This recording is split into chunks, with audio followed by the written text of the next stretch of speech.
Hello friends. आज का जो हमारा टॉपिक है वो है मेंटल हेल्थ का टॉपिक, जो कि बहुत ही इम्पोर्टेंट टॉपिक है। आज की भाग दौड़ की ज़िंदगी को देखते हुए जब हम सिर्फ मटेरियलिस्टिक चीज़ों के पीछे भाग रहे हैं और हम अपनी खुद की मेंटल हेल्थ को बिल्कुल भी ध्यान नहीं दे पा रहे, और मेंटल हेल्थ को इंडिया की अगर हम बात करें तो बहुत ही नेगेटिव तरीके से देखा जाता है।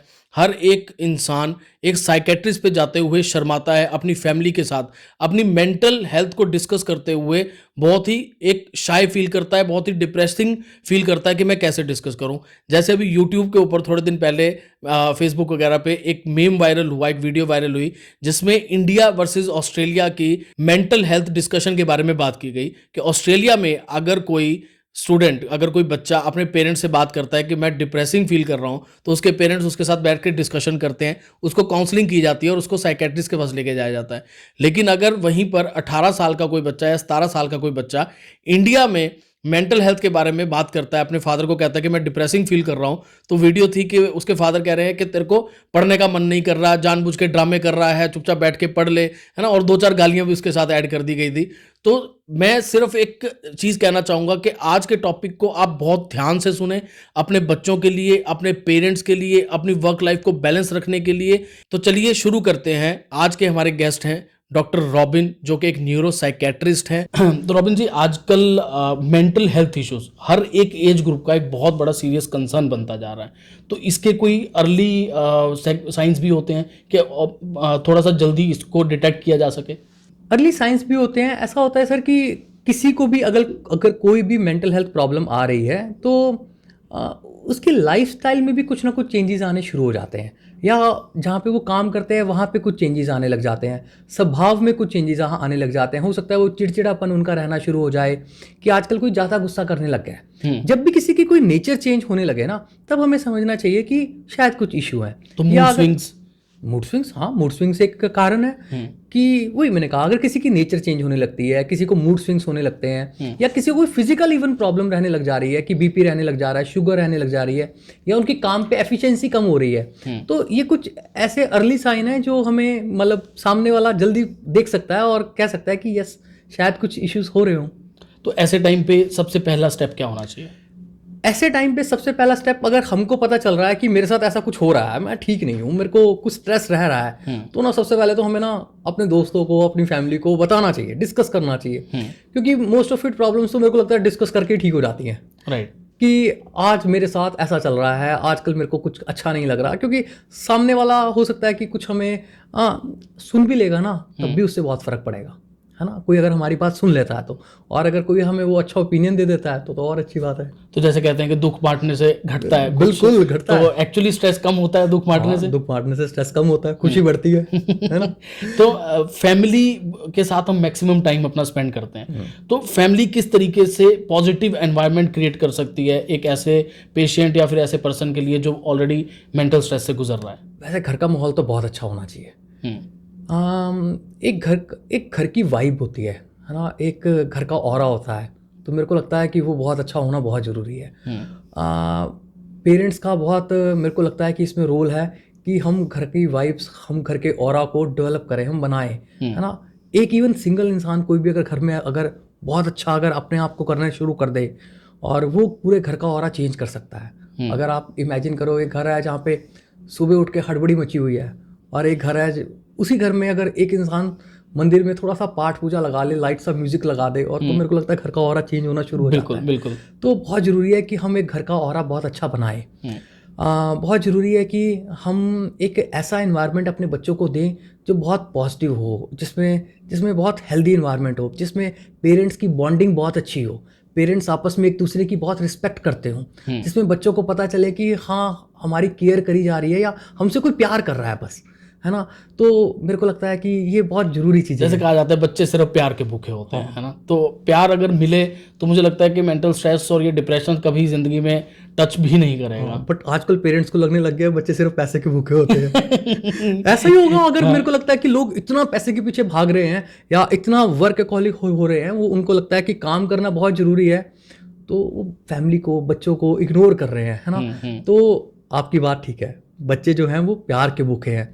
हमें अपना काम, अपनी वर्क लाइफ को बैलेंस करना बहुत ज़रूरी है। हमें उनको प्यार देना बहुत ज़रूरी है, उनको प्यार से भी ज़्यादा टाइम देना बहुत ज़रूरी है, और जो हम टाइम दे रहे हैं वो कितना अच्छे से दे रहे हैं, तो वो बहुत ज़रूरी है। हम अगर उनके साथ आधा घंटा भी हैं तो आधा घंटा हम उनके साथ हैं, ना कि हम फ़ोन पे हैं। फ़ोन पे। ये बहुत ज़रूरी है। तो फ़ोन, मुझे लगता है कि फ़ोन भी एक बहुत बड़ा मेजर फैक्टर है कि ये चीज़ें क्रिएट हो रही हैं, जो स्ट्रेस, डिप्रेशन, एंजाइटी और कहीं ना कहीं रिलेशंस के अंदर जो प्रॉब्लम्स क्रिएट हो रही हैं। बहुत बड़ा रीज़न है फ़ोन। मतलब पेरेंट्स, आजकल सबके घर में होता है कि पेरेंट्स आए हैं काम से, बहुत थके हुए आए हैं, उनको अपने माइंड को रिलैक्स करना है, तो वो फ़ोन पे लग गए हैं, है ना। मेरे ओपीडी में बहुत फ्रिक्वेंटली ये कंप्लेंट्स करी जाती हैं कि हस्बैंड आते हैं, वो सर आते सार फ़ोन चला लेते हैं। तो अब क्या है कि हस्बैंड जो है वो अपना स्ट्रेस मैनेज नहीं कर रहे। हमें जब काम से हम आए हैं तो अपने आप को रिलैक्स करके, अपने आप को डी स्ट्रेस करके आना बहुत ज़रूरी है। अपनी पुरानी फाइल को क्लोज करके आना बहुत ज़रूरी है कि अब मैं घर जाऊंगा तो एक न्यू फाइल मैं ओपन अप करूं, है ना। तो जब हमारी पुरानी फाइल क्लोज नहीं हो पाती तो हम क्या करते हैं, आते सार फ़ोन चला लेते हैं। उस पुरानी फाइल को मैं क्लोज करने की कोशिश कर रहा हूँ फ़ोन स्क्रॉल करते हुए, है ना। और उससे हमारे घर के एनवायरनमेंट पे फ़र्क पड़ता है। उससे हम कोशिश तो यही कर रहे हैं कि मैं घर के लिए अच्छा बनूं, बट बच्चे को, वाइफ को ये फीलिंग आ रही है कि ये मेरे लिए नहीं आए, है ना। जबकि हस्बैंड यही कोशिश कर रहा है कि मैं डी स्ट्रेस करूं अपने आप को फ़ोन के ज़रिए, बट वाइफ को और बच्चों को यही लग रहा है कि ये आए तो हैं बट हमारे लिए नहीं आए हैं, ये तो आके भी फ़ोन पे लग गए हैं। जबकि हस्बैंड अपने आप को डी स्ट्रेस करने की कोशिश कर रहा है। तो बहुत ज़रूरी है अपने आप को डी स्ट्रेस करके आएँ, अपनी फाइल को बंद करके आएँ और आके बच्चों को टाइम दें। जो टाइम आप उनके साथ हो तो उनके साथ आप कितने लाइवली हो, ये बहुत ज़रूरी है। आप उनके साथ कितना कनेक्ट कर पा रहे हो, ये बहुत ज़रूरी है। और सोशल मीडिया, ये सब चीज़ें हमारी लाइफ में एक पार्ट थी, बट हम पूरी लाइफ इसको नहीं बना सकते, ये हमारे लिए कोई बहुत अच्छा नहीं है। तो इस केस के अंदर मुझे लगता है कि जहाँ पर वाइफ भी वर्किंग है और उधर से हस्बैंड भी वर्किंग है, तो अभी तक आपने हस्बैंड की बात करी कि हस्बैंड बिजी है, अब अगर वाइफ भी वर्किंग है और वो भी ये चीज़ अगर आकर अडॉप्ट करे तो फिर तो बच्चे के ऊपर मुझे लगता है कि डबल हो गया ना, मेजर इम्पैक्ट हो गया। फिर तो डबल हो गया ना कि दोनों पेरेंट्स हैं, वो सारा दिन मेरे साथ थे भी नहीं, घर पर नहीं थे, और अब आए हैं तो भी वो फ़ोन पर लगे हुए हैं और उन्होंने अपने आप को डी स्ट्रेस नहीं करा, अपनी पुरानी फाइल्स क्लोज नहीं करी ऑफिस वाली अभी भी अपने माइंड में, और अब उनके अंदर इरिटेशन भी बन रही है, वो थके भी हुए हैं। हो सकता है अपने आप भी जब एक दूसरे से बात कर रहे हैं, उनको दिल में पता है कि हम बहुत प्यार करते हैं एक दूसरे से, बट जब आपस में बात कर रहे हैं तो चिड़चिड़ापन शो कर रहे हैं। बिल्कुल। उनके लिए हो सकता है वो बड़ी बात नहीं है, बट उनका जो छोटा बच्चा देख रहा है ना, उसके लिए बहुत बड़ी बात है। वो सब कुछ नोटिस कर रहा है, वो सब कुछ नोटिस कर रहा है, और वो उसको किस गहराई तक अपने दिल पे लेके जा रहा है ये वो नहीं जानते, है ना। उसके दिल में तो एक छोटे से बच्चे के मन में यहाँ तक आ सकता है कि मेरी फैमिली की बॉन्डिंग बिल्कुल भी नहीं है, जबकि मदर फादर को पता है कि हम तो छोटी मोटी, ये तो चलता रहता है, ये तो कोई बड़ी बात नहीं है, बट वो हो सकता है कि इस गहराई तक ले जाए कि मेरे मदर फादर तो आपस में प्यार नहीं करते, मेरी फैमिली में आपस में यूनिटी नहीं है, या उसको तो कई बार ये तक लग जाए कि मेरे मदर फादर तो अलग होने वाले हैं, है ना। तो क्या होगा, तो इसकी कोई अर्ली डिटेक्शन के पहले ही पता लग जाए कि बच्चा किसी इस उससे गुजर रहा है। हाँ, बच्चों के लिए भी बहुत ज़रूरी है कि मदर फादर को विजिलेंट रहना बहुत ज़रूरी है।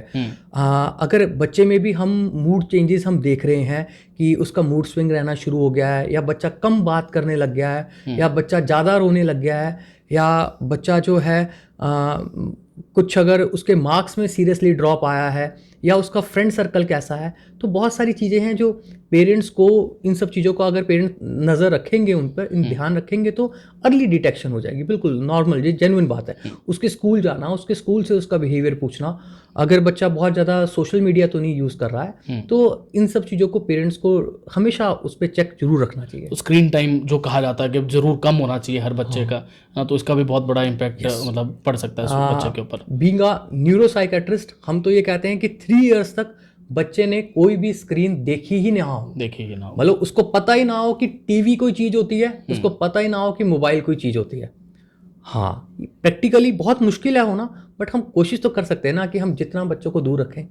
बट आई थिंक ये चीज़ें वेस्टर्न कल्चर बहुत ज़्यादा अडॉप्ट करने की वजह से भी इन चीज़ों का फ़र्क पड़ रहा है, क्योंकि बाहर जब हम ट्रैवल करते हैं तो हम देखते हैं कि अब वहाँ पर दादा दादी, नाना नानी कोई साथ नहीं है, कोई जॉइंट फैमिली नहीं है, तो मदर अकेली है और मेड्स को भी अफोर्ड करना थोड़ा सा मुश्किल है, तो मदर अकेली है, अब उसके पास और कोई ऑप्शन नहीं है कि वो फ़ोन सामने रखे और बच्चे को खाना खिलाए। यस, है ना। और पर हम अगर हमारे लिए ये ब्लेसिंग है कि हम जॉइंट फैमिलीज में रहते हैं या हमारे साथ ग्रैंड पेरेंट्स रहते हैं, तो हमारे लिए एक तो ये बहुत अच्छी बात हो गई। दूसरा, इस बात में भी मैं एक बात कहना चाहता हूँ कि जो पेरेंट्स है ना, वो भी अपनी हेल्थ पे नहीं ध्यान दे रहे हैं। आजकल मैं क्या देखता हूँ कि जो पेरेंट्स मेरे पास आ रहे हैं वो भी बहुत जल्दी थक जाते हैं, उनकी फिजिकल एनर्जी बहुत कम है, उनके अंदर मेंटल पेशेंस बहुत कम है। मदर भी चाहती है कि मेरे को 20 मिनट बच्चे को खाना खिलाने में मत लगे, उसमें भी मदर में इतनी पेशेंस नहीं है। तो मदर यहाँ पे भी क्या ही कर रही है कि 5 मिनट में खाना खिलाने के चक्कर में फ़ोन दिखा दूंगी, है ना। बच्चा अगर रो रहा है, उसको प्यार से समझाना है तो मेरे को 10 मिनट लगेंगे, बट डांट देना है तो 1 मिनट लगेगा, ऐसा मत करो, है ना। तो हम अपने अंदर की हमारी जो पेशेंस नहीं है, एनर्जी कम हो रही है, हम वो बच्चों पे रिफ्लेक्ट कर रहे हैं, ठीक है। तो वो बच्चों के लिए बहुत हार्मफुल है। तो उसके लिए पेरेंट्स को चाहिए अपनी हेल्थ पे वर्क करना, है ना। पेरेंट्स को चाहिए कि अपना अच्छा शेड्यूल बनाना, डेली उठना, एक्सरसाइज करना, है ना। पेरेंट्स को अपने आप को बदलने की जरूरत है, अपने आप को और अच्छा बनाने की जरूरत है, तभी हम बच्चों को एक हेल्दी लाइफ दे पाएंगे। तो इसी वजह से बच्चे बहुत ज़्यादा पैम्पर्ड होते जा रहे हैं, है ना, और अटेंशन सीकर बनते जा रहे हैं। छोटा सा बच्चा देखोगे, 2-2.5 साल का बच्चा है, बट वो उसको अटेंशन चाहिए और वो बहुत ज़्यादा पैम्पर्ड है। अब इसी वजह से मुझे लगता है कि आगे चल के जब उसको एक्चुअल लाइफ देखनी पड़ती है तो वो उस चीज़ के लिए प्रिपेयर्ड ही नहीं है ना। तो पेरेंट्स उस चीज़ के ऊपर कैसे वर्किंग करें? आप माइंडसेट समझ रहे हैं पेरेंट्स का? पेरेंट्स में पेशेंस कम हो गई है, अपनी एनर्जी कम हो गई है, बट वो हर एक चीज प्रोवाइड कर देना चाह रहे हैं, ठीक है। तो अपनी पेशेंस कम है तो वो जल्दी काम कर देंगे, बट हर एक चीज प्रोवाइड करने के चक्कर में वो उनको इतनी ज़्यादा पैम्पर कर रहे हैं, इतनी ज़्यादा मटीरियलिस्टिक चीज़ें प्रोवाइड कर रहे हैं, जिससे जो बच्चा है वो पूरी तरह डेवलप नहीं कर पा रहा है ना। पेरेंट्स एक बैलेंस्ड लाइफ नहीं दे पा रहे, मटीरियलिस्टिक चीज़ें बहुत ज़्यादा प्रोवाइड कर रहे हैं, अपना केयर जो है वो कहीं ना कहीं उसमें कमी भी आई है। तो पेरेंट्स के लिए बहुत ज़रूरी है कि ओवर पैम्पर्ड बच्चे को मत रखें। मेरी ओपीडी में अगर मैं बात करूं, या हम जब डॉक्टर्स आपस में बात भी करते हैं, तो मैक्सिमम बच्चे वो नहीं आते हैं कि जिनके पेरेंटिंग में कोई प्रॉब्लम है। मैक्सिमम बच्चे हमारे पास वो आते हैं जिनकी पेरेंटिंग कुछ ज़्यादा ही अच्छी कर दी गई है, जिनको बहुत ज़्यादा पैम्पर्ड कर दिया गया है ना। क्योंकि उन बच्चों ने हार्ड वर्क सीखा ही नहीं, उन बच्चों ने एक जो उनके अंदर पेशेंस डेवलप होनी चाहिए थी वो हुई ही नहीं है। तो यही प्रॉब्लम है। तो बच्चे भी मुझे लगता है कि आजकल खुद को एक्सप्रेस नहीं कर पाते। रीज़न कहीं ना कहीं इंडियन सोसाइटी की हम बात करें तो स्ट्रेस, डिप्रेशन, इसको बहुत ही गलत तरीके से एक पागल या मेंटल का नाम दे दिया जाता है। तो ये भी एक मुझे लगता है कि बहुत बड़ा इम्पैक्ट है इस चीज़ का। ये भी एक बहुत बड़ा इम्पैक्ट है। अगर हम साइकेट्रिक प्रॉब्लम्स को अगर समझेंगे नहीं, है ना, अगर हम साइकेट्रिक प्रॉब्लम्स को ऐसे ही समझेंगे कि वो पागलपन है, तो ये तो काम चलेगा ही नहीं। क्योंकि अब क्या है कि अब पागलपन वाली प्रॉब्लम नहीं रही है। अब जो प्रॉब्लम रही है वो है कि कहीं ना कहीं लोनलीनेस की, कहीं ना कहीं हमें इमोशनल केयर कम मिलने की और इमोशनली हमें एम्प्टीनेस फील करने की।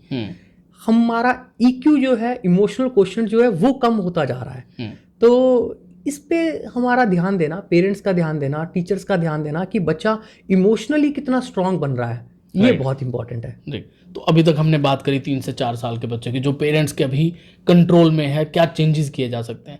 अब हम अगर बात करें टीनेजर्स की, जिनके ऊपर एकेडमिक प्रेशर बहुत ज़्यादा है।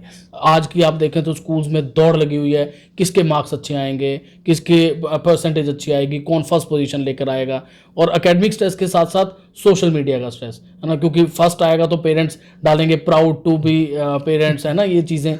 तो ये एक मेंटल स्ट्रेस बहुत बड़ा क्रिएट होता जा रहा है। तो इसको कैसे ओवरकम करना पहले चाहिए? तो जो बच्चे पढ़ते नहीं हैं अगर, है ना, तो उनके लिए बहुत ज़रूरी है कि हम उनको कैसा एनवायरनमेंट दे रहे हैं। अगर हमारा घर में हम पढ़ाई को वैल्यू ही नहीं करते तो वो बच्चा क्यों पढ़ेगा जी। हम बच्चों को कैसे रोल मॉडल चूज़ करवाने में मदद कर रहे हैं, ये बहुत ज़रूरी है। अगर फादर घर आके बात करते हैं कि XYZ इंसान है, वो तो बहुत 2 नंबर का पैसा ऐसे कमा लेता है, या बहुत ऐसे कुछ खराब करके कुछ बहुत अच्छा कर रहा है, तो बच्चे को लगेगा शायद ऐसे ही हीरोइक लाइफ होती है, यही करना बहुत अच्छा है। अगर हम अपने घर में एक साइंटिस्ट की प्रेज ही नहीं करते, अगर हम अपने घर में आके डॉक्टर्स की प्रेज ही नहीं करते, अगर हम अपने घर आके IAS ऑफिसर्स की प्रेज ही नहीं करते, तो बच्चे का पढ़ने का मन क्यों करेगा, है ना। हमें उसको अच्छा रोल मॉडल चूज़ करवाना बहुत ज़रूरी है। दूसरा, अपना खुद का भी इंटरेस्ट हमें पढ़ाई की तरफ बनाना पड़ेगा। अगर पेरेंट्स हैं वो घर आके सिर्फ मोबाइल फ़ोन चलाते हैं तो बच्चे का भी वही मन करेगा। बट अगर पेरेंट्स घर आके, अब उनकी भी कुछ रीडिंग हैबिट है, ज़रूरी नहीं है कि उनको पढ़ाई नहीं करनी, बट हो सकता है वो भगवत गीता पढ़ रहे हैं, हो सकता है वो कोई और नॉवेल पढ़ रहे हैं, हो सकता है वो कुछ दुनिया के बारे में जानने के लिए कोई बुक पढ़ रहे हैं, तो बच्चे को भी लगेगा कि हाँ शायद मेरे को ऐसा करना चाहिए। बच्चा देख के सीखता है। अगर हम घर पे अच्छा माहौल देंगे तो बच्चा ज़रूर पढ़ेगा।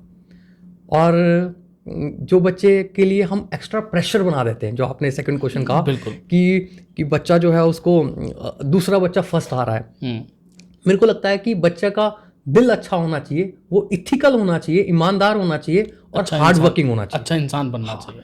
मतलब आप दिल से अच्छे हो, इथिकल हो और हार्ड वर्किंग हो, तो कोई भी आप दुनिया में कुछ भी अचीव कर सकते हो। बिल्कुल। मेरे को नहीं लगता कि फर्स्ट आने वाला ही सब कुछ अच्छा होता है, बट अगर आप दिल के अच्छे हो और मेहनत कर रहे हो तो आप दुनिया में कुछ भी पा सकते हो। तो बच्चे को अच्छा इंसान बनाइए, हार्ड वर्किंग बनाइए, फर्स्ट की कोई बात नहीं। तो एकेडमिक प्रेशर की जैसे हमने बात करी, कोई ऐसी पर्टिकुलर एक्सरसाइज जो स्पेशली एग्जाम्स में या फिर डेली रूटीन में बच्चों को अडॉप्ट करनी चाहिए जिससे उनका मेंटल स्ट्रेस रिलीज हो सके? मेरे को लगता है घर का इन्वायरमेंट ना पूरा साल ही बैलेंस्ड होना चाहिए, Okay. है ना। अगर पूरा साल बैलेंस्ड है ना तो फिर ये एग्जाम्स तो बच्चे को स्टार्टिंग से सिखा के रखो ना कि ये तो कुछ है ही नहीं, है ना। हमारा जो लाइफस्टाइल है वो अच्छा होना चाहिए। एग्जाम्स की इंपॉर्टेंस ही हमने क्रिएट कर दी है, क्योंकि हमारा लाइफस्टाइल अच्छा नहीं है तो हमारे लिए खाली आखिरी मार्च के एग्जाम्स ही इंपॉर्टेंट रह गए। हमारा लाइफस्टाइल कैसा है, बच्चे ने पूरा साल कैसे जिया है। अभी जो बहुत सारे कैम्ब्रिज बोर्ड या जो इंटरनेशनल बोर्ड्स हैं सारे, वो सारे क्यों मतलब वो फेमस हो रहे हैं, क्योंकि वो एक लाइफस्टाइल दे रहे हैं बच्चे को कि आपकी जो रूटीन है डेली है वो प्रैक्टिस ही आपकी ऐसी होनी चाहिए जो आपको कहीं ना कहीं एक अच्छा इंसान या एक हार्ड वर्किंग बनाने में मदद करे। आखिरी में एग्जाम रिजल्ट तो मेरे को नहीं लगता कि बहुत इंपॉर्टेंट है। बट ये जो रिजल्ट्स की हम तो बात कर रहे हैं, हम तो कह रहे हैं कि इंपॉर्टेंट नहीं है, बट बच्चे के ऊपर इतना बड़ा प्रेशर होता है कि सुसाइड तक अटेम्प्ट किए जाते हैं। यस।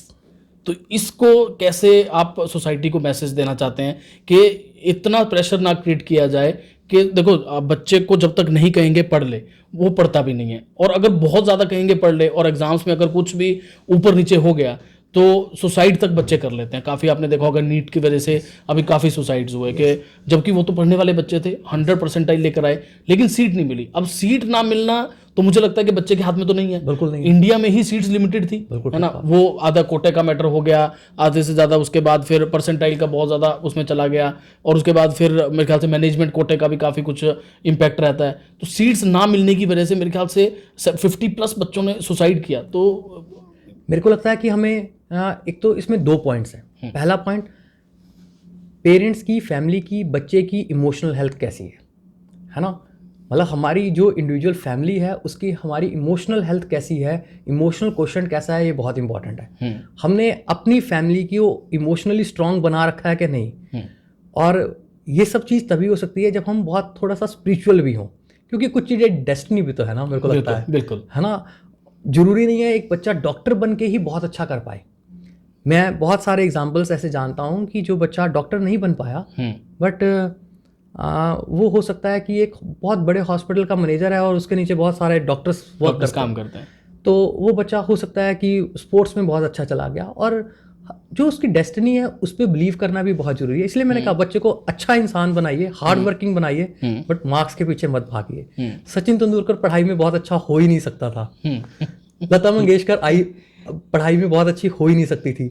एक डॉक्टर, शायद बच्चा जो बना है, जो बच्चा डॉक्टर बन गया, वो शायद स्पोर्ट्स में बहुत अच्छा हो ही नहीं सकता था। तो हमारे जेनेटिक्स हैं, हमारा एनवायरनमेंट है, हमारी डेस्टिनी है, उस पर बिलीव करिए, हार्ड वर्क सिखाइए। कोई ऐसी हर बच्चा अलग है, हर एक की अपनी कैपेबिलिटी है, और हर इंसान की अपनी इंपॉर्टेंस है, हर प्रोफेशन की अपनी इंपॉर्टेंस है ना। कोई एक छोटा सा जिसको शूज का डिजाइन बहुत पसंद है, वो शूज की फैक्ट्री बना सकता है। हमारे पास करनाल में तो एग्जांपल्स है ना। तो मेरे को लगता है कि अपनी डेस्टिनी पे बिलीव करें, हार्ड वर्क करें और एंजॉय करें लाइफ। बिल्कुल। तो पहले मार्क्स के पीछे दौड़, ठीक है, उसके बाद फिर रिजल्ट्स के पीछे, देन उसके बाद अब शुरू हो गई करियर की दौड़ कि कौन अच्छा करियर में बनेगा। अगर तो अच्छा बन गए तब तो बहुत अच्छी बात है, अगर रह गए तो सोसाइटी के ताने, है ना। स्पेशली मेल्स की अगर हम बात करें कि पहले करियर सेट करना है, देन उसके बाद शादी करनी है, उसके बाद फैमिली को पालना है, पेरेंट्स को भी देखना है, तो वो बैलेंस कैसे क्रिएट किया जाए। यहाँ पे भी वही बात आती है कि अगर हम हार्ड वर्किंग हैं और अच्छे इंसान है ना, हमें सक्सेस मिल ही जाएगी। हो सकता है थोड़ी सी लेट मिले, बट मिलेगी जरूर। KFC जो है जिस ऑनर का है वो शायद 60 इयर्स का था जब वो सक्सेसफुल हुआ। बिल्कुल। तो हमारे लिए बहुत ज़रूरी है कि अपनी डेस्टिनी में यहाँ बिलीव करना।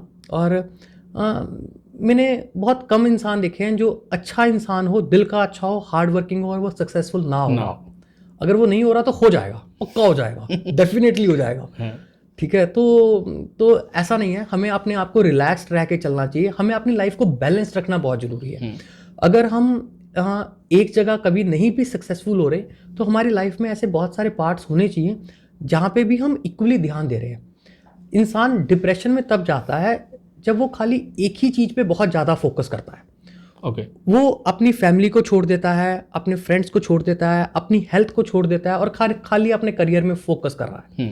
तो हो सकता है उसका करियर में वो सक्सेस नहीं मिला तो वो बहुत ज़्यादा डिप्रेशन में चला गया। बट अगर उसने अपनी फैमिली को उतना ही ध्यान रखा, अपने फ्रेंड्स को उतना ही ध्यान रखा, फिजिकली वो अपनी बॉडी को बहुत अच्छा ध्यान रख रहा है, अगर उसको करियर में नहीं भी उसको अगर अच्छा मिला तो वो पक्का नया करियर ट्राई करेगा और वो बाउंस बैक करेगा। बट अगर उसने बाकी जगह उसके जो कॉर्नर्स हैं वो भी अगर एम्प्टी हैं, उसके फ्रेंड्स भी नहीं हैं, उसका फैमिली के साथ भी बॉन्डिंग नहीं है, उसने अपनी फिजिकल हेल्थ को भी उसके लिए खराब कर दिया, उसने अपनी मेंटल हेल्थ को भी खराब कर दिया, तो उसको बाउंस बैक नहीं कर पाएगा। राइट। हमें लाइफ में सीखना है, हमें फेलियर से सीखना जरूरी है, हमें आगे बढ़ना है। पता नहीं 7th स्टेप हो सकता है बहुत बड़ी सक्सेस लिखी है ना, जो हम फर्स्ट 6 स्टेप्स में असेस भी नहीं कर पा रहे थे, 7th में बहुत बड़ा जाना हो। तो आगे बढ़ते रहिए, अपने सारी चीजों को बैलेंस रख के चलिए। तो मतलब वर्क लाइफ बैलेंस को बैलेंस रखने का सिर्फ सबसे अच्छा तरीका ये है कि हम चारों सेगमेंट्स को बिल्कुल सही रखें। हेल्थ भी अच्छी होनी चाहिए, फैमिली रिलेशंस भी अच्छे होने चाहिए और करियर तो फिर ऑब्वियसली अपने आप बन ही अच्छा हो ही जाएगा। अब हम डिस्कस करते हैं जो मेन सेगमेंट हमारी सोसाइटी का, हाउसवाइफ्स, है ना। हाउसवाइफ्स एक ऐसा सेगमेंट है जिनको मुझे लगता है कि शायद वो सारा दिन काम करने के बाद भी उनको वो वैल्यू, वो एप्रिसिएशन नहीं मिल पाती, जिसकी वजह से वो अपने आप को आइसोलेटेड फील करती हैं और कहीं ना कहीं फिर अपने मेंटल हेल्थ को कहीं ना कहीं रियून कर लेती हैं और उसकी वजह से बहुत ज़्यादा चीज़ें, क्योंकि हाउसवाइफ्स के साथ सब कुछ जुड़ा हुआ है। हस्बैंड का वापस आना, अगर ऑलरेडी वाइफ इरिटेटेड है तो कहीं ना कहीं प्रॉब्लम होगी, पेरेंट्स के साथ, बच्चों के साथ, आसपास की सोसाइटी, सोशल लाइफ। तो हाउसवाइफ्स कैसे इस चीज़ को मैनेज करें? तो बहुत इंपॉर्टेंट है ना क्योंकि हाउसवाइफ बहुत कुछ मैनेज कर रहे हैं। बिल्कुल। तो बहुत ज़रूरी है कि जब भी हम उनकी बात करते हैं तो देखें कि उनका रोल जो है बहुत इम्पॉर्टेंट होता है हमारी सोसाइटी में।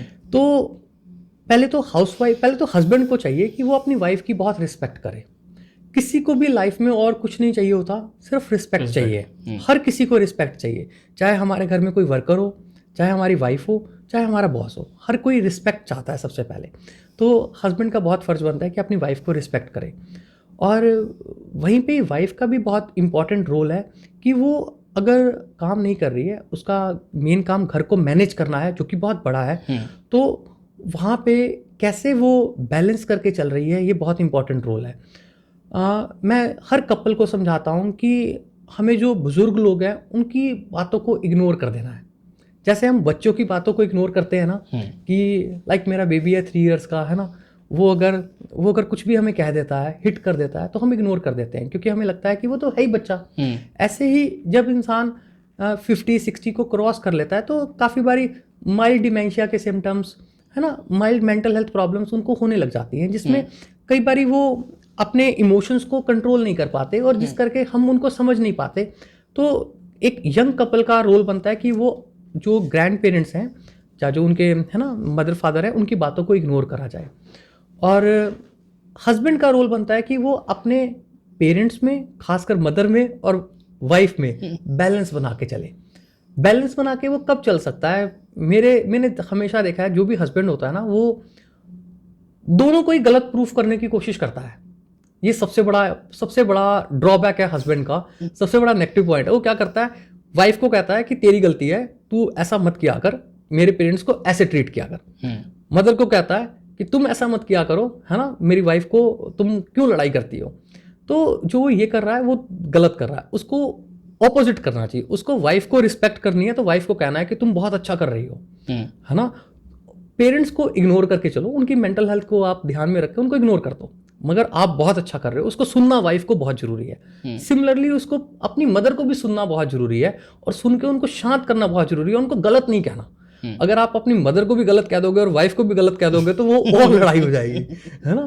उनको लगेगा कि मेरा बेटा मेरे साथ नहीं है, हस्बैंड वाइफ को लगेगा मेरा पति मेरे साथ नहीं है, तो आप घर का माहौल और खराब कर रहे हो। अगर आप दोनों को कह दोगे कि मैं आपके साथ हूँ, है ना, सामने वाले को इग्नोर कर दो या उसकी गलती है उसकी बात सुन लोगे, तो वो कहीं ना कहीं शांत हो जाएंगे। इंसान क्या चाहता है कि मैं शांत हो जाऊं, तो मेरे को लगता है ऐसे बहुत सिंपली हम घर को मैनेज कर सकते हैं, छोटी छोटी चीजें हैं जिससे, तो इससे अच्छा रहेगा।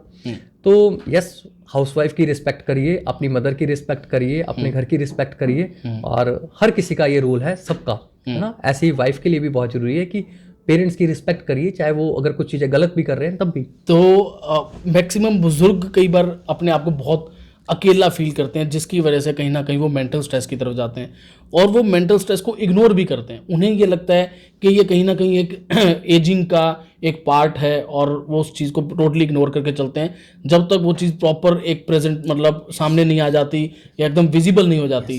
तो उसको कैसे बहुत बड़ी बात है ना, कि यही मैं समझाना चाह रहा था कि जब इंसान 50 ईयर्स 60 ईयर्स क्रॉस करता है तो माइल्ड डिमेंशिया के सिम्टम्स आने शुरू हो जाते हैं, जिससे क्या होता है कि हम इमोशनली थोड़ा सा दोबारा वीक होने लग जाते हैं। जैसे एक छोटा बच्चा अपने इमोशंस को कंट्रोल नहीं कर पाता, ऐसे ही ओल्ड एज में भी काफ़ी बार ऐसा देखा जाता है कि कोई इंसान अपने इमोशंस को बहुत अच्छा कंट्रोल ना कर पाए, और छोटी छोटी चीज़ों में वो ज़्यादा इमोशनल होने शुरू हो जाए। और कई बार इवन डिप्रेशन का भी होना ओल्ड एज में अनकॉमन नहीं है। सेडेंट्री लाइफस्टाइल हो जाती है, हम अपनी जॉब से रिटायर हो जाते हैं, फाइनेंशियली हम जो अर्न कर रहे थे उससे कम हो जाता है ना। बहुत सारी चीज़ें पॉजिटिव भी होती हैं, बट कुछ चीज़ें जो ये नेगेटिव हैं, इसके कारण डिप्रेशन भी बहुत बारी देखा जाता है।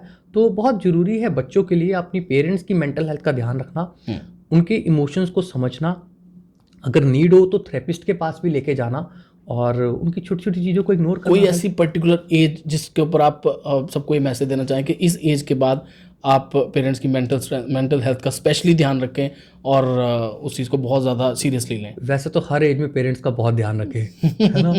और पर्टिकुलर एज, मेरे को लगता है कि बच्चों को, वैसे हमारी सोसाइटी के बच्चे आजकल मैच्योर लेट हो रहे हैं, बट उनको अपने आप को जल्दी डिपेंडेंट बना के पेरेंट्स को एज अर्ली एज पॉसिबल, जब हम उनके लिए वर्क करने लग जाए, ये करना शुरू कर देना चाहिए। मैं ये नहीं कह रहा हूँ कि पेरेंट्स काम से हट जाएं, नहीं, बट जब हम डिपेंडेंट बन चुके हैं अपने आप में और हम पेरेंट्स के लिए केयर करना शुरू कर दिया हमने, ये एज अर्ली एज पॉसिबल, जब बच्चे को लगे कि अब चाहे लड़का हो या लड़की हो, बट पेरेंट्स के लिए खाने की प्लेट जो है अब मैं किचन में लेके जाऊंगा, छोटी छोटी चीज़ें, है ना। पेरेंट्स को वॉक पे अपने साथ लेके जाऊंगा, पेरेंट्स के लिए मैं छोटी छोटी चीज़ों का ध्यान रखूंगा, उनके मेडिकेशंस का, उनकी दवाई का, उनको डॉक्टर के पास चेकअप करवाने का, या उनकी जो बेसिक छोटी छोटी नीड्स है उनका ध्यान रखूंगा। ये तो बहुत जल्दी मेरे को लगता है एज अर्ली एज पॉसिबल, जो जितना जल्दी कर पाए उतना अच्छा है। अच्छा, और कोई ऐसी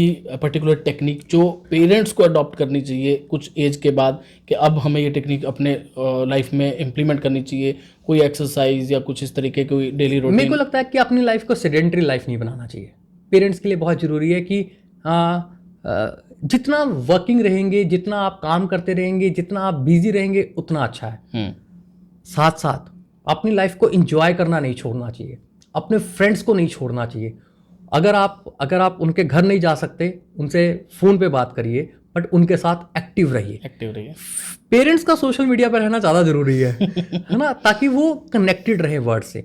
उनका एक्सरसाइज करना, उनका सुबह मॉर्निंग वॉक पे जाना, उनका हो सकता है मंदिर जाना, ये बहुत इंपॉर्टेंट है। मेरे को लगता है कि आफ्टर 50 ईयर्स, आफ्टर 60 ईयर्स, आप जितने सोशली एक्टिव रहते हैं, आप जितने फिजिकली एक्टिव रहते हैं, इमोशनली एक्टिव रहते हैं, उतना ही आपका ब्रेन जो है वो स्ट्रांग रहता है, उतना ही आप डिमेंशिया से, डिप्रेशन से दूर रहेंगे। तो नॉर्मल स्ट्रेस और क्लिनिकल डिप्रेशन दोनों में क्या फ़र्क है? नॉर्मल स्ट्रेस जो है अच्छा होता है। अगर एक बच्चे को स्ट्रेस नहीं होगा तो वो पढ़ेगा क्यों? बट अगर ये स्ट्रेस इतना हो जाए कि एग्ज़ाम टाइम में मेरे हाथ कांपने लग जाए, या मेरे दिल की धड़कन बढ़ने लग जाए कि मैं तो एग्ज़ाम लिख ही नहीं सकता हूँ, और या मेरे को नौजिया होने लग गया है, तो इसका मतलब कहीं ना कहीं हम क्लिनिकल एंग्जाइटी या डिप्रेशन की तरफ पहुँच गए हैं। प्रॉपर जैसे साइंटिफिकली 8 साइन है, अगर 8 में से 5 चीज़ें 15 दिन से ज़्यादा के लिए रहती हैं तो हम कह सकते हैं डिप्रेशन है। अगर किसी का मन उदास रहता है, ठीक है, 8 साइन जो है वो मैं बता रहा हूँ आपको। अगर किसी का मन उदास रहता है, जो चीज़ें पहले बहुत अच्छी लगती थी वो चीज़ें अच्छी नहीं लगती। लाइक मेरे को पहले अपने बच्चे के साथ खेलना बहुत अच्छा लगता था, अब वो चलती है तो उसकी पायल की झंकार भी मेरे को प्रॉब्लम लगती है ना। अब वो चीज़ें मेरे को अच्छी नहीं लग रही। या किसी को क्रिकेट खेलना अच्छा लगता था, अब नहीं लग रहा। नींद बहुत कम या ज़्यादा हो गई है, भूख बहुत कम या ज़्यादा हो गई है। अब मेरे को काम पे कॉन्सेंट्रेट करने पे बहुत मुश्किल आती है, या मैं बहुत थका थका रहता हूँ, फिजिकली मेरे को बहुत थका थका लगता है। गिल्ट की फीलिंग रहती है कि मैंने कुछ गलत कर दिया या कुछ गलत हो जाएगा। और 8th, अगर मेरे को सुसाइड के विचार आ रहे हैं। अगर इन 8 में से 5 साइन किसी को भी मिलते हैं जो कि 15 दिन तक हैं, तो इसका मतलब वो क्लिनिकली डिप्रेशन में है। और ये इतना सिग्निफिकेंट होनी चाहिए कि उसकी काम पे या उसकी फैमिली लाइफ पे असर डाल रहे हो। तो अगर किसी को है तो उसको जरूर साइकेट्रिस्ट के पास जाना चाहिए, अपने थेरेपिस्ट के पास जाना चाहिए, उसको काउंसलिंग लेनी चाहिए, बट हेल्प लेनी चाहिए। तो मतलब थेरेपिस्ट को विजिट करने का सबसे मतलब मेजर ये है कि 5 साइंस अगर हमें इनमें से दिखाई दे रहे हैं तो थेरेपिस्ट के पास हमें विजिट करना चाहिए। Yes, definitely. तो सर एक बुक जो आपको मेंटल हेल्थ के लिए सबसे ज़्यादा इंस्पायर करती है? भगवत गीता, उससे अच्छा कुछ नहीं हो सकता। सबको पढ़नी चाहिए? सबको पढ़नी चाहिए, बार बार पढ़नी चाहिए, हर रोज पढ़नी चाहिए। स्ट्रेस रिलीफ के लिए आपका पर्सनल सबसे अच्छा एक्सरसाइज क्या है? स्ट्रेस रिलीफ के लिए वैसे ये भी बहुत स्पिरिचुअल भी एक बहुत अच्छी एक्सरसाइज है, जो नाम जप करते हैं। वो स्ट्रेस रिलीफ में बहुत मदद करता है। अगर आप अपने आप को भगवान के आश्रित मानते हैं, तो आपको लगता है कि हर एक चीज़ भगवान कंट्रोल कर रहे हैं, तो आपको स्ट्रेस होगा ही क्यों, है ना। बाकी मेरे को लगता है कि स्ट्रेस कंट्रोल करने के लिए आप इथिकल रहिए, आप अच्छा काम करिए, आप किसी का दिल मत दुखाइए, और अपने आप को लाइफ में बिजी रखिए। आप किसी भी प्रकार के नशे से दूर रहिए, और अगर ऐसा करेंगे तो मेरे को लगता है स्ट्रेस होने के चांसेस कम है। तो कोई ऐसा मिथ जो आपको पता है कि दुनिया ने अडॉप्ट कर रखा है और आज आप उसको तोड़ना चाहते हैं? मेंटल हेल्थ में मिथ है कि दवाइयों की आदत लग जाती है, नींद की दवाइयाँ दी जाती हैं। ये एक मिथ है। पहले ऐसा होता होगा शायद 20 ईयर्स बैक, बट अब ऐसा नहीं होता। अब तो 6 साल का बच्चा भी आता है और हमको कुछ नर्व टॉनिक प्रिस्क्राइब करने होते हैं, जिसकी हैबिट नहीं होती, जिसका साइड इफेक्ट नहीं होता, आदत नहीं लगती, नींद की दवाइयाँ नहीं होती। तो मेन हमने जो आज डिस्कशन करी स्ट्रेस का मेन रीजन कहीं ना कहीं हमने सोशल मीडिया को भी वो किया, तो उससे दूर रहने का कोई एक सिंगल टिप? फैमिली के साथ खुश रहिए ना, बाहर जाइए, घूमिए और एक्सरसाइज करिए, अपने बच्चों को स्टेडियम लेके जाइए, पार्क लेके जाइए, है ना। सोशल मीडिया का टाइम कहाँ है? सोशल मीडिया का टाइम तो हम अपने आप को डी स्ट्रेस करने के लिए सोशल मीडिया यूज कर रहे हैं। करना ही नहीं है, बाहर जाइए, घर से बाहर निकलिए, खेलिए बच्चों के साथ, बिल्कुल, है ना। बच्चे नहीं हो तो दोस्तों के साथ खेलिए। तो बचपन से कोई ऐसी एक्सरसाइज जो सबको अडॉप्ट करनी चाहिए मेंटल हेल्थ अच्छी रखने के लिए? मेंटल हेल्थ अच्छी रखना ना, it's a way of life. एक चीज करने से मेंटल हेल्थ अच्छी नहीं होगी, इट्स अ प्रैक्टिस। कि जब भी मेरे दिमाग में कोई नेगेटिव थॉट आएगा, मैं उसको पॉजिटिव से रिप्लेस करूंगा। मैं हमेशा काइंड रहूंगा, मैं हमेशा ग्रेटिट्यूड में रहूंगा। ये चीज़ें हमें अडॉप्ट करनी जरूरी है। एक चीज़ से मेंटल हेल्थ अच्छी नहीं होती है, ये एक प्रैक्टिस है। आज मैं करना शुरू करूंगा अपनी मेंटल हेल्थ को अच्छा, तो हो सकता है कि आज मेरे में बहुत ग्रेटिट्यूड ना हो, या आज मेरे में नेगेटिव थॉट्स आते हो, बट ये प्रैक्टिस है। अगर मैं करता जाऊंगा ना, तो मैं 6 महीने बाद मेरे को हर चीज़ पॉजिटिव दिखनी शुरू हो जाएगी। तो अपने हर थॉट को, नेगेटिव थॉट को पॉजिटिव से रिप्लेस करिए। तो सबसे अंडररेटेड कोई मेंटल एक्सरसाइज या कोई ऐसी चीज़ जो आपको लगता है कि उसकी वैल्यू बहुत ज़्यादा है बट उसको वैल्यू दी नहीं जाती हमारी सोसाइटी में? मेरे को लगता है स्माइल करना, काइंडनेस दिखाना, ग्रेटिट्यूड होना। राइट। अगर मैं किसी से भी पूछूं कि अपने व्यूअर से कि मेरे को 5 चीज़ें बताइए जो आपकी लाइफ में बहुत ख़राब है, तो हम शायद बहुत जल्दी बता देंगे। बट अगर मैं पूछूं कि 5 चीज़ें बताइए जो आपकी लाइफ में बहुत अच्छी हैं, तो शायद थोड़ा टाइम लगेगा। मैंने बहुत सारे लाइव लेक्चर्स में पूछी है, तो उनको 5 चीज़ें अपनी लाइफ की अच्छी बताने में टाइम लगता है, जबकि उनकी लाइफ में हज़ारों चीज़ें बहुत अच्छी हैं। बिल्कुल, क्योंकि हम ना अपनी लाइफ की पॉजिटिव चीज़ों को अप्रिशिएट ही नहीं कर रहे हैं। उनको अप्रिशिएट करिए, भगवान के प्रति ग्रेटिट्यूड रखिए, बहुत जरूरी है। ग्रेटफुल होना बहुत ज़रूरी है। तो अगर आप साइकेट्रिस्ट ना होते तो क्या होता? मैं साइकेट्रिस्ट ही होता, मैं और कुछ बन ही नहीं सकता। आज बहुत कुछ हमें सीखने को मिला कि कैसे अपनी लाइफ को बैलेंस करना है, कैसे अपनी फैमिली को बैलेंस करना है, कैसे बच्चों का ध्यान रखना है, कैसे खुद को इम्प्रूव करना है, कि मेंटल हेल्थ हम सब के लिए बहुत ही एक इम्पॉर्टेंट चीज़ है। अगर वो नहीं है तो बाकी सब चीज़ें हमारी ख़राब हो जाती हैं, हमारे रिलेशंस भी ख़राब होते हैं। पैसे की भी कोई वैल्यू नहीं है, जितना मर्जी पैसा कमा लो, लेकिन अगर आपका मेंटल पीस ठीक नहीं है तो आप हमेशा परेशान रहेंगे और उस चीज़ से हर चीज़ को आप ख़राब कर सकते हैं। तो व्यूअर्स मैक्सिमम शेयर करें, मैक्सिमम लाइक करें और कमेंट ज़रूर करें। अपने फैमिली मेंबर्स को भी ये ज़रूर भेजें, अपने फ्रेंड्स को भेजें, ताकि इस वीडियो से, इस पॉडकास्ट से, इस शो से हर एक इंसान वो फ़ायदा उठा सके जिस पर्पज़ के लिए हमने इस पॉडकास्ट को रिकॉर्ड किया है।